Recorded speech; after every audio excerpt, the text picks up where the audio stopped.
sudah agak kuning.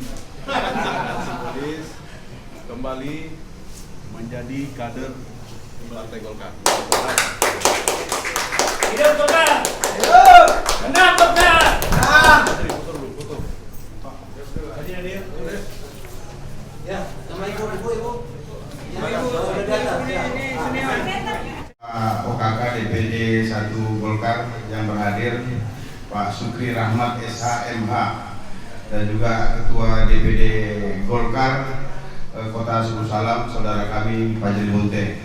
Karena saya barusan saja disematkan baju jaket Golkar, baju sangat dingin rupanya di pohon beringin ini. Jadi sedikit saya cerita menyambung apa yang disampaikan oleh Pak Fajri tadi. Dalam hal ini, maaf ya, saya sedikit.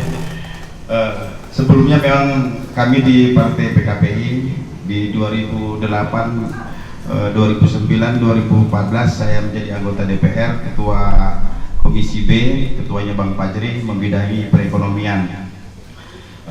Dan pada saat ini saya sangat terharu, ya, sangat terharu karena sambutan daripada DPD 2 Golkar Suku Salam, begitu juga disematkan baju jaket oleh Bang Sukri Rahmat.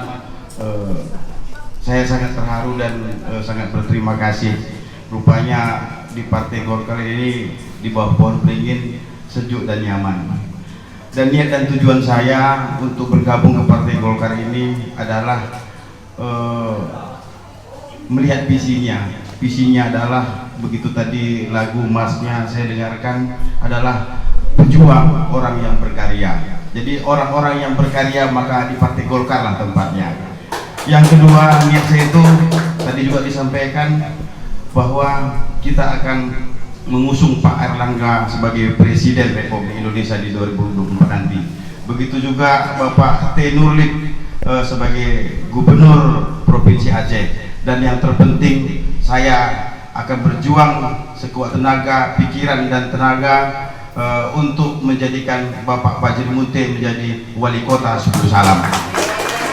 Mungkin demikian menjadi alasan saya kenapa saya bergabung kepada Partai Golkar, dan sekali lagi saya ucapkan terima kasih atas sambutan yang begitu hangat kepada saya. Wabillahi taufiq wal hidayah. Assalamualaikum warahmatullahi wabarakatuh.